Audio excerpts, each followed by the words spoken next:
बाहेर ज्यावेळी तो आला त्यावेळी तो खूप वेगळ्या आवाजात रडत होता. काय ती परिस्थिती बेकार. दादा आणि आई कास पठारला चालले होते दोघंच. हॅपी बर्थडे टू यू निलवा, चला आंबा खायला. नमस्कार मंडळी, पाठीमागचे 2-3 दिवस आम्हाला व्हिडिओ काही बनवता आले नव्हते. खरं तर कालचा दिवस हा खूप महत्त्वाचा दिवस होता आमच्यासाठी, कारण की तन्विशचं ॲडेनॉइड या गाठीचं ऑपरेशन झालं काल इथेच साताऱ्यामध्ये.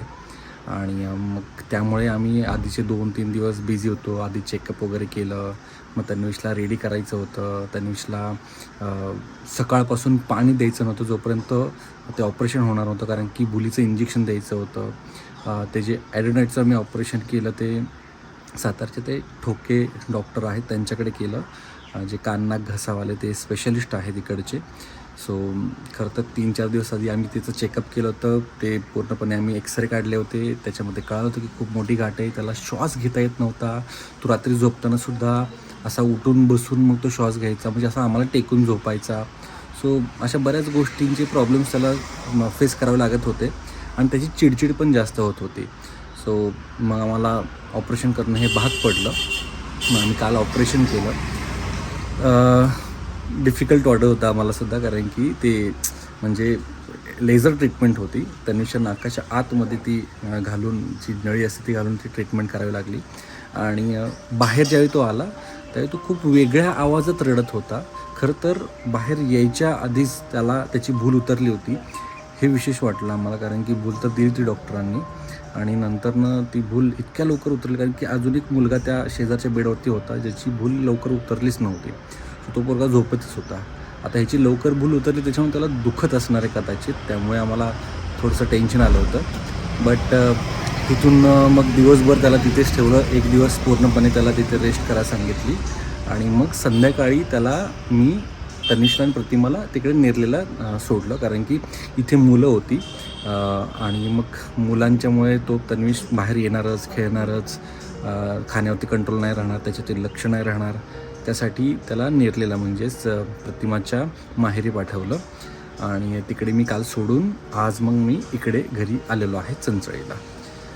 आणि आज आता येते गुड्डी, म्हणजे माझी बहीण छोटी, तिचा बड्डेसुद्धा आज आहे. सो बघूयात आता. पोरं तर आता पाटाला पोहायला गेलेले आहेत.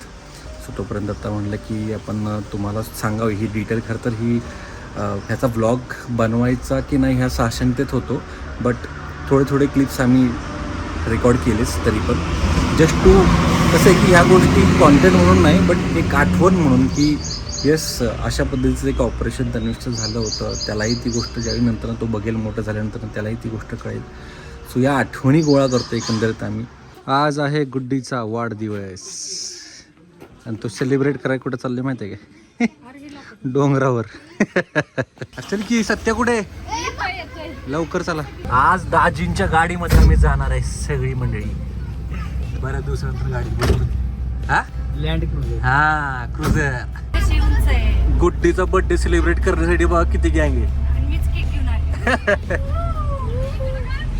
आता डोंगरावरती आपल्याला चढायची. आई आता वरती चढू शकेल की नाही हा मोठा प्रश्न आहे, पण बघूयात आता. आणि अंधाराच्या आत पोचलं पाहिजे. बाय द वे, गुड्डीची मैत्रीण, अगं मैत्रीण पण आहे की नाही, तशा मग बहिणीन भावन नको आहे की नाही, आहे की नाही? हा कोण ग? डोंगरावर निघालोय तर भेळ मस्त आहे. वरती जाऊन मस्तपैकी भेळीचा आपल्याला आस्वाद घ्यायचा आहे. चला चला बघूयात. अंधार इथंच झालाय, वरती गेल्यावर अंधारात आपल्याला भेळ खावी लागणार आहे. सो फायनली आम्ही पोचलो आहोत आमच्या नेहमीच्या ठिकाणी. साखर टेकडीच्या पाठीमागचा हा जो भाग आहे, इथे आम्ही येत असतोय हे खायला. आता अंधार झालेला आहे, सनसेट झालेला आहे. आता अंधाराच्या आत वरती पोचायची, तिथे जाऊन केक कट करायचं आहे, भेळ खायची आणि मग खाली यायचं आहे. सनसेट नंतरची जी काही लाईट असते, जी क्षितिजा वरती झळकते, त्या लाईटमध्ये कदाचित आपल्याला हे सेलिब्रेशन करावं लागणार आहे. आईचं पण ट्रेकिंग झालं बरं का. बोललो होतो मी येताना, जमणार आहे का? जमतंय. आधी आठवतंय ना किती वरपर्यंत गेलतो आपण. काय झालं मधल्या काळात ना म्हणजे लॉकडाऊनच्या नंतर ना बऱ्याच आजारांना तोंड दिलं गेलेलं आहे. त्यामुळे पावर कमी झाली. पावर कमी झाली, वजन वाढलेलं आहे आणि थोडीशी वीक झालेली असं म्हणायला हरकत नाही, पण तरी पण प्रयत्न चालू आहे. प्रयत्न करते.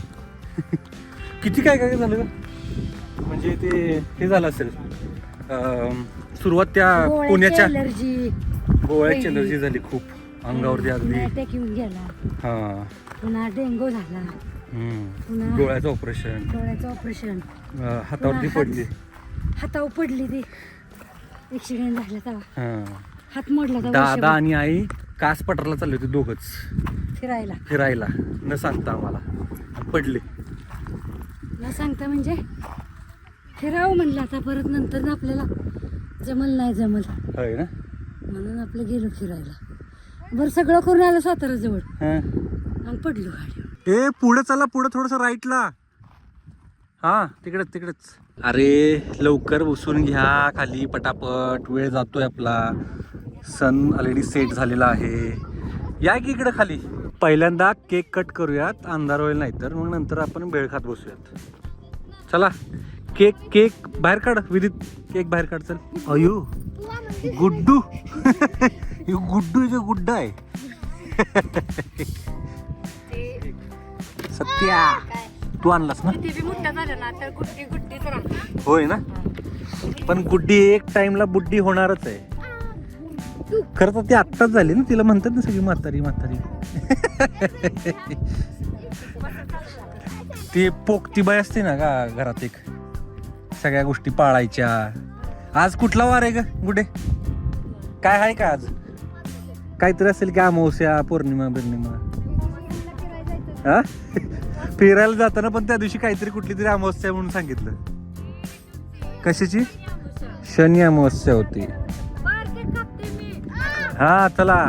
Happy birthday to you, happy birthday to you, happy birthday dear Guddu, happy birthday to you. अरे वा, नाही म्हणतोय तू. चला झालं सेलिब्रेशन. त्यांना ती की झालं काय.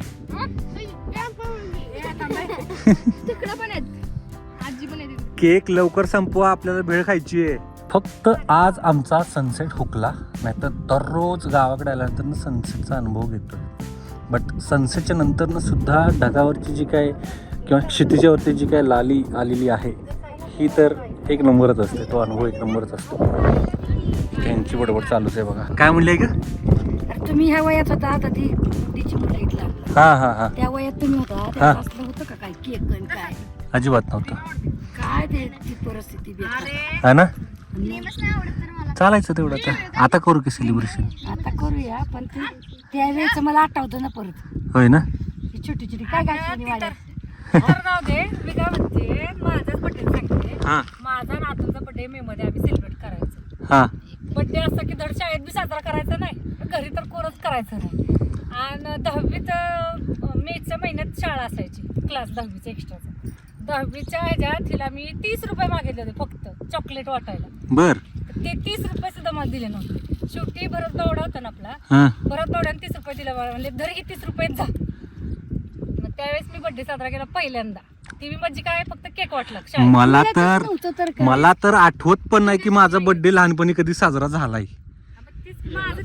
अरे माझा पहिला बर्थडे सेलिब्रेट कधी झाला माहितीये काय? मी MCA ला गेलतो की नाही, तर आमच्या MCA मध्ये की नाही आमच्या क्लास मधल्या पोरांचा मित्रांचा, हा ते दर ज्यांचा पण बर्थडे यायचा त्यांचं सेलिब्रेशन असायचं कॉन्ट्री काढून. तर तिथं माझा बर्थडे सेलिब्रेट झाला होता पहिला. गुड्डी शिबी आहे किती? थोडीशी टाका सुटली. एक नंबर. दर हेतली की काढून कशी घे सत्यम घे असं. असं कागद घे. आई ग, ही आपली वेळ आहे बरं का, कोणाला देऊ नकोस. पोरं काय ठेवणार नाहीत. घेतली का तुम्ही? सो मित्रांनो, आत्ता आम्ही एक ॲक्टिव्हिटी केली. बऱ्यापैकी आता अंधार झाला या इकडे, तर आम्ही सगळेजण बसलोय. आता सगळेजण गप्पा मारतोय. पण मगाशी आम्ही एक 10 मिनटं सगळेजण डोळे झाकून शांत बसलो होते इथं. आणि याच्यात खूप लांब लांबचे आम्हाला आवाज ऐकू येत होते. आणि त्याच्यानंतर ज्यावेळी डोळे उघडले अंधारात सुद्धा आम्हाला काही गोष्टी विजिबल होत होत्या, म्हणजे दिसत होतं आम्हाला.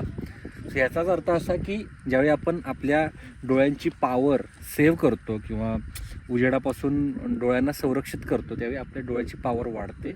आणि जसं जंगली प्राण्यांना रात्रीचं दिसतं, ते का दिसतं? कारण की दिवसभर ते त्यांच्या डोळ्यांची पॉवर सेव्ह करत असतात आणि रात्रीची ते बाहेर पडतं. सो त्याच्यामुळे ते त्यांच्यासाठी ते विजन हे क्लिअर झालेलं असतं. सत्या, काय दिसलं तुला? सगळं दिसलं हो तुला? ऐकू कुणाला काय काय आलं? कोणाला काय काय ऐकू आलं? मला साऊंडचा ऐकू आला आवाज. मागं जी माणसं बोलत होती आवाज आला. हा पक्षींचा आवाज आलता. बर. परत कुत्र्याचा आवाज आलता. हा गाडीचा आवाज आलता. हॉर्नचा आवाज. हॉर्नांचा आवाज ऐकू आला. तुला कशाचा आवाज ऐकायला? पण आवाज आला. तुला सांगितलं सगळं. त्यानं सगळं सांगितलं होय? पहिले सांगायचं असतं. हुशार आहे सत्या. निलबा चला आंबा खायला. तू काय करतो? अरे नाही, आपण जाऊ तिकडे. इथं नुसतं गावात नाही तू? गावात आंबा नाही तू? असं गावात भरपूर आंबे, हा भरपूर आंबे. काय म्हणते आंब्याला आता कुठं जायचं का पहिलं? हात वर केला की अरे होय निलबा, आठवते का आपल्याला हे हनुमानाचं मंदिर होतं, त्या बाहेरचा जो मंडप, त्या मंडपात आपण शाळा सुटल्यानंतर ना तिकडं कुठं शिवला आंबा असायचं बघ, शिवचं 7 आंब्याकडे जायचं. आणि त्या 7 आंब्याचं आंब म्हणजे पाड लागायच्या आधीच कच्च कैऱ्या तोडून आणायच्या आणि फिस्ट, ह्यांच्या त्या वावरात हा किती आंबा ते फिस्ट काय काय कर टाकून त्याच्यात चटणी, मीठ, हळद, त्याला मग कालवायचं बसलं की हा काय भारी पार्टी तसलीच की पाहिजे. फिस्ट भाई, पार्टी नाही फिस्ट. पार्टी आपला आत्ताचा शब्द आहे काय रे? फिस्ट म्हणजे तसलीच. चटणी आणा, हळद आणा, मीठ आणा. हा सगळ्यांच्याकडे एक एक असायचं. हा ये तू इकडं आलतस कर माहेऱ्याच्या रानात हे काढायला, ज्वारी काढायला. तू होतास काय? केशा, तू, मी. केशा पण होता. रातच जायचं, रातची ज्वारी. हा ती कशासाठी माहितीये काय?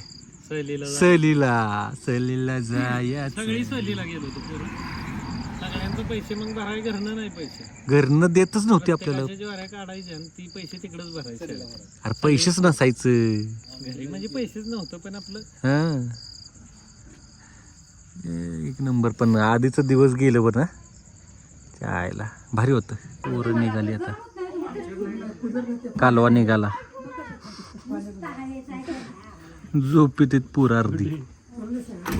व्हिडिओ कालवा निघाला. काय रे, आम्हाला पोरांना कालवा म्हणतोस? कालवा म्हणजे ती एक हे दंगा रे, पोरांची दाद ना चांगली. सातारी भाषा कशी वळेल तशी वळते का रे? आता शांतता तुमच्याकडे बाहेर. आमच्या इकडं भयान शांत. आता माझ्यासाठी कॉन्सन्ट्रेशन आहे. आता काय भयान शांत. मग ठेवू का सांगा पोरं?